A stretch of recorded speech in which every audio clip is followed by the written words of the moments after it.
School Sanchore के YouTube channel पे आप सभी का एक बार फिर से स्वागत है। हम यहाँ पे सब्जेक्ट इंग्लिश 11th क्लास का आपका टॉपिक है रिपोर्ट स्पीच को पिछले लेक्चर में हमने उसको कंप्लीट किया है, जिसमें हमने 5 प्रकार के सेंटेंसेस का अध्ययन किया। हमने असर्टिव सेंटेंसेस को पढ़ा, हमने इंटरोगेटिव सेंटेंसेस को पढ़ा, imperative sentences, objective and last में हमने एक्सप्लेनेटरी सेंटेंस को सीखा। आज हम यहाँ पर उसका एक प्रैक्टिस सेट लगाएंगे और ये देखेंगे, हम स्वतः ही ये चेक करेंगे कि हमने जो भी पढ़ा है उनमें से कितना हमने सीखा है या कितने सेंटेंसेस को हम बहुत ही धैर्य के साथ आसानी से हम उनको चेंज कर पा रहे हैं, ठीक है ना, इंटरचेंज कर पा रहे हैं इनडायरेक्ट नरेशन में। ये यहाँ पे लिखे हुए सेंटेंस जो है डायरेक्ट नरेशन है, हमें इन सेंटेंसेस को इनडायरेक्ट नरेशन में बदलना है। अभी आपके सामने ये 5 सेंटेंस लिखे हुए हैं, पहले हम इनको हल करेंगे। यहाँ सेंटेंस लिखा है father said, comma inverted comma post this letter, यहाँ कॉमा आगे दिया है ऐसे। तो सबसे पहले तो कुछ चीज़ें जो बेसिक चीज़ें आपको हमेशा ही ध्यान में रखनी होंगी कि आपको पहली चीज़ तो सबसे महत्वपूर्ण आपके लिए जो है वो ये है कि आप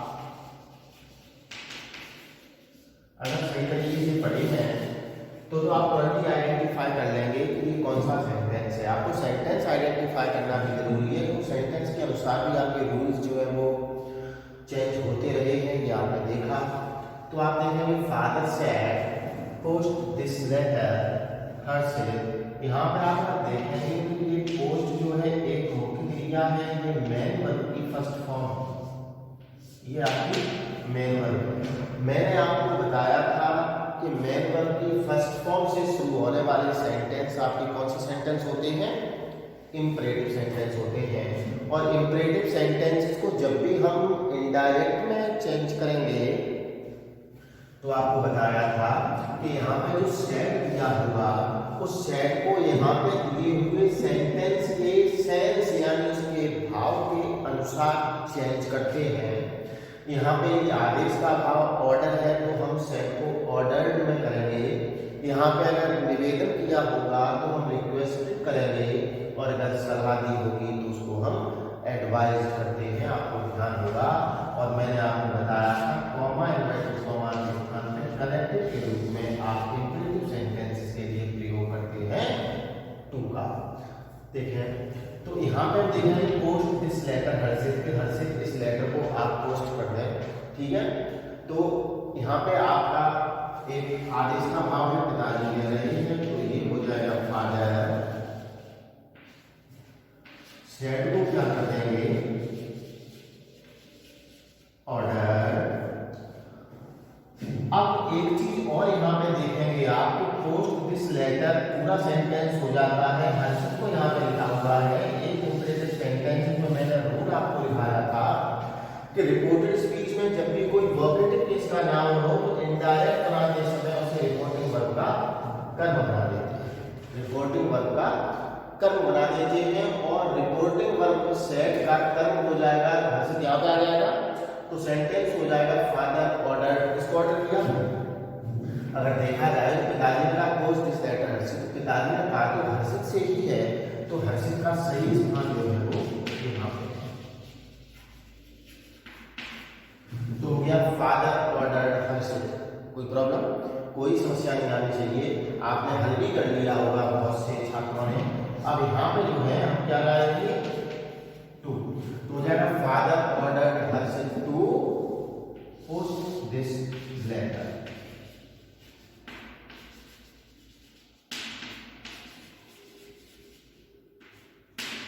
पोस्ट दिस लेटर, ये दिस को वैसे तो आपने पढ़ा था कि हम दैट में चेंज करते हैं, लेकिन यहाँ पे दिस को दैट में चेंज नहीं करेंगे। लेकिन कुछ परिस्थितियां विद्यार्थियों ऐसी होती हैं जब दिस का प्रयोग जिस चीज के लिए किया जा रहा है कहते समय अगर वो बिल्कुल सामने आपके उपस्थित है तो दिस को दिस ही रखा जाएगा। पोस्ट दिस लेटर, लेटर आपके सामने पड़ा हुआ है या वो दे रही है, इस लेटर को आप जो है पोस्ट कर दें तो दिस को हम यहाँ पे दिस ही रखेंगे। सेंटेंस हो जाएगा father ordered Harshit to post this letter. Okay, हमने क्या किया, हर्षित को जो वोकेटिव केस का नाम है इसको हमने रिपोर्टिंग ने उसका कर्म बना दिया और सेट को हमने ऑर्डर में चेंज किया इस सेंटेंस के सेंस के अनुसार। अब देखते हैं अगला सेंटेंस। उम्मीद है कि आपने ये पहले से ही कर लिया होगा। आप इसको भी एक बार पहले करने का प्रयास करें, उसके बाद मैं करता हूं तो आप उसको चेक करें कि कहां तक हमारा सेंटेंस सही है। सेंटेंस है Kapil said to me, comma inverted comma, why do you make a noise, why do you make a noise. यानी यहाँ पे जो आया है वो डब्ल्यूएच वर्ड आया है। दूसरी चीज यहाँ पे क्वेश्चन मार्क आया है, तो आप समझ जाएंगे कि ये आपका इंटेरोगेटिव सेंटेंस है।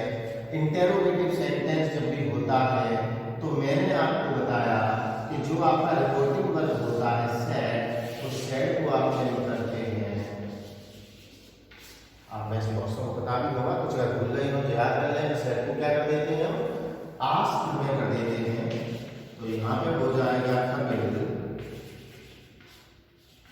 Asked me, Kapil asked me. अच्छा, अब आपको बताया है कि मैंने कहा था कि आपके इंटेरोगेटिव सेंटेंस जो है वो दो प्रकार के होते हैं। एक सेंटेंस तो वो है जो आपका हेल्पिंग वर्ब से शुरू हुआ हो, एक जो डब्ल्यूएच वर्ड से शुरू हुआ हो। तो इनके लिए कनेक्टिव जो है वो अलग अलग लगते हैं। अगर डब्ल्यूएच वर्ड से कोई भी सेंटेंस शुरू हुआ है तो इन्वर्टेड कॉमा के स्थान पर उसी शब्द को आप लिख देंगे, और ये हेल्पिंग वर्ब से शुरू हुआ है तो यहाँ पे इफ या वेद का प्रयोग करेंगे। अब देखना why do you make a noise. अब हमें क्या करना है, एक नियम यहाँ भी आपको ध्यान आए कि मैंने नियम आपको इंटेरोगेटिव सेंटेंस में बताया कि जब भी किसी सेंटेंस में डू या डज आया हो, डू या डज आया हो, इंटेरोगेटिव सेंटेंस की बात कर रहा हूं, लेकिन वाक्य में नॉट नहीं आया हो तो आप डू डज को हटा देते हैं और जो भी मेन वर्ब है उसको आप उसी अवस्था में बदल देते हैं। ठीक है ना? क्यों बदल देते हैं, ये लॉजिक मैंने आपको पहले भी बताया है, मैं फिर से बता देता हूँ। हमारा नियम क्या कहता है कि हमें इंटेरोगेटिव सेंटेंस को क्या बनाना है, साधारण वाक्य, है ना, कि प्रश्नवाचक को साधारण वाक्य बनाना है। अब इसको हम जब साधारण वाक्य बनाएंगे और साधारण वाक्य में भी कैसा बनेगा, सकारात्मक को नॉट किया है। तो आपको पता है कि पास्ट सिंपल टेंस जो होता है उसके सकारात्मक वाक्य में मुख्य क्रिया की दूसरी अवस्था लगती है, और जब नेगेटिव हो जाता है तो हेल्पिंग वर्ब डिड का प्रयोग करते हैं। तो यहाँ पे आप डिड नहीं कर सकते, डू को हम हटा देंगे, बस क्या करते हैं सेकंड फॉर्म, उससे पहले हम चेंज करेंगे डू को। डू जो सेकंड पर्सन है और second person change according to object, और ऑब्जेक्ट यहाँ पे क्या दे रखा है, मी, तो मी का क्या हो गया, यू को चेंज करना बहुत आसान है। मी है तो मी का आई हो जाएगा, है का ही हो जाएगा, हर का सी हो जाएगा, देव का देव हो जाएगा, या कोई लड़की का नाम होगा तो ही कर देंगे, कोई लड़की का नाम होगा तो सी कर देंगे। तो क्या Kapil asked me why I make को सेकंड फॉर्म कर देंगे तो हो जाएगा मेक नॉइज, और आपका जो क्वेश्चन मार्क है उसको भी हटाएंगे और उसके स्थान पे आप इसका प्रयोग कर देंगे, फुल स्टॉप का प्रयोग कर देंगे। अब देखते हैं अगला सेंटेंस। दो हमने सेंटेंस पूरे कर लिए। ये आपका जो एग्जाम्पल था ये था इंटेरोगेटिव सेंटेंस का, और ये जो एग्जाम्पल हमने पढ़ा ये था आपका इंटेरोगेटिव सेंटेंस का। थर्ड आपका सेंटेंस है they said comma inverted comma what a leader mister Narendra Modi is. यहाँ पे क्या आया है, व्हाट। यहाँ पे आपका इंटरजेक्शन भी आया है, जिसमें सूचक आपका जो चिन्ह है वो आया है, इंटरजेक्शन साइन, जिसमें सूचक चिन्ह आया है। व्हाट आता है, हाउ आता है, हुर्रे है, अलास है, ब्रावो है, सॉरी है, ये शब्द आपके एक्सक्लेमेटरी सेंटेंस में आते हैं। आपने इसको पहचानना जरूरी है। ये आपका जो सेंटेंस है वो किसका है, एक्सक्लेमेटरी सेंटेंस का। अब आपको ये देखना है कि व्हाट या हाउ का प्रयोग कब करते हो, जब इसका भाव होता है आश्चर्य का, सरप्राइज का। तो हम कर देंगे दे शेर को क्या कर देंगे, एक्सक्लेम विद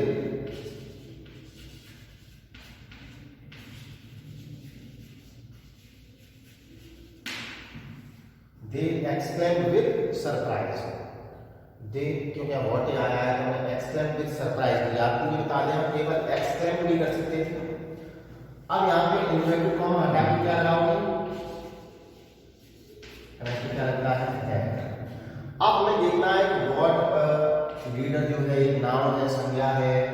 यहाँ पे आपका सब्जेक्ट क्या है, मिस्टर नरेंद्र मोदी, और लास्ट में इज आया। मतलब कहने का तात्पर्य जो भी एडिटिंग वर्ब या मेन वर्ब आएगी उससे पहले जो आया वो आपका सब्जेक्ट है। तो हमें वाक्य को साधारण इसको भी बनाना है, ये एक्सक्लेमेटरी देखा इसको हमें असर्टिव बनाना है, क्योंकि हमने आपको बताया था जिसमें सूचक चिन्ह को हटा के फुल स्टॉप लगाना है तो साधारण बनाएंगे। साधारण वाक्य के लिए सबसे पहले सब्जेक्ट आएगा, तो सबसे पहले लिख दिया मिस्टर,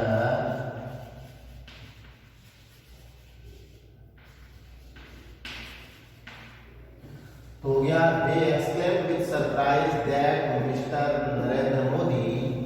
और इसको क्या करेंगे आप, प्रेजेंट सिंपल स्टाइल है, प्रेजेंट का कैसा वर्ब कर देंगे, लिंकिंग वर्ब के ऊपर प्रयोग हुआ है तो जाकर मिस्टर नरेंद्र मोदी वाज। अब व्हाट इसको चेंज करना है। मैंने कहा हाउ या व्हाट को चेंज करेंगे हम। हाउ या व्हाट को ग्रेट में बदलते हैं और वेरी में बदलते हैं। जब इनके बाद में हाउ या व्हाट के बाद कोई भी नाउन आ जाएगा तो क्या करोगे,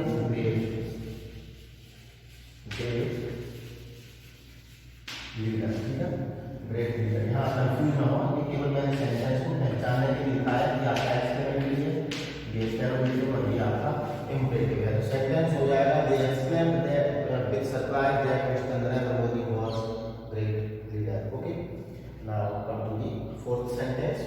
Radha said to me I am not going to teach you maths. तो यहाँ पे क्या करना है,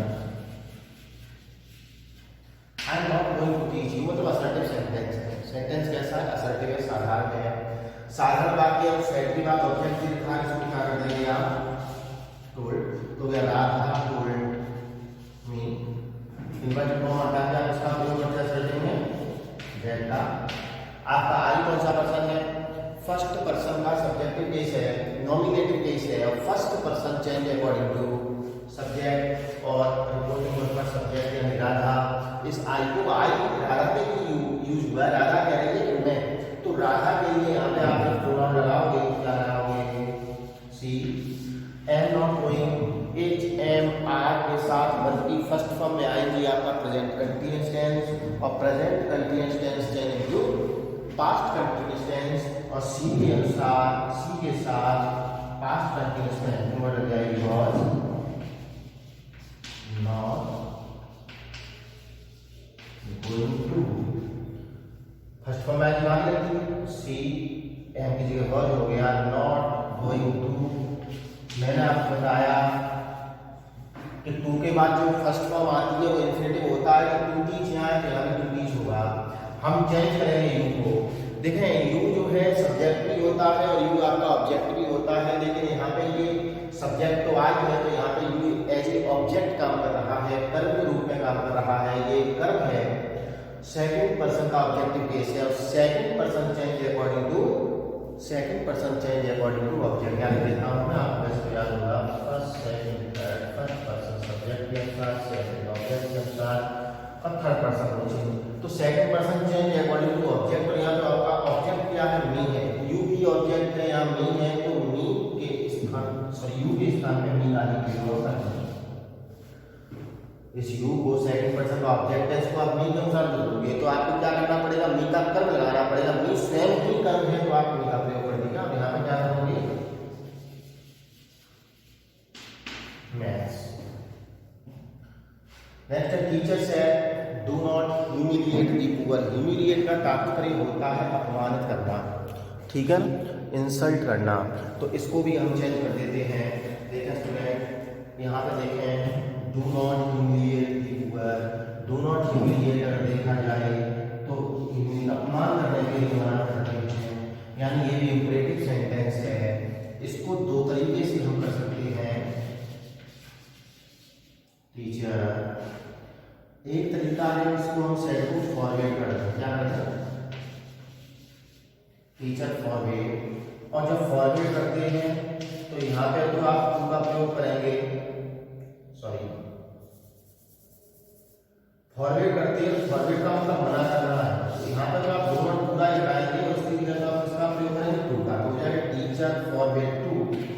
और टू के बाद तो मैंने आपको बताया कि बल्कि कौन सी उसका first form to humiliate the poor, teacher forward to humiliate the poor. Do not पूरा है, डू नॉट मना करने के लिए आ रहा है, यहाँ पर फॉरवर्ड भी क्या करता है, मना करता है, मना किया। इसको एक तरीके से सॉल्व कर सकते हो आप, टीचर हम एक तरीका क्या है, रिपोर्ट स्पीच का भाव देखेंगे, एडवाइस है कि ऑर्डर है कि रिक्वेस्ट है, तो ये एक ऑर्डर है। तो ऑर्डर होने में इसको क्या करोगे, ऑर्डर टीचर ऑर्डर। ऐसी स्थिति में केवल डू हटाएंगे और नॉट के बाद टू लगाते हैं, नॉट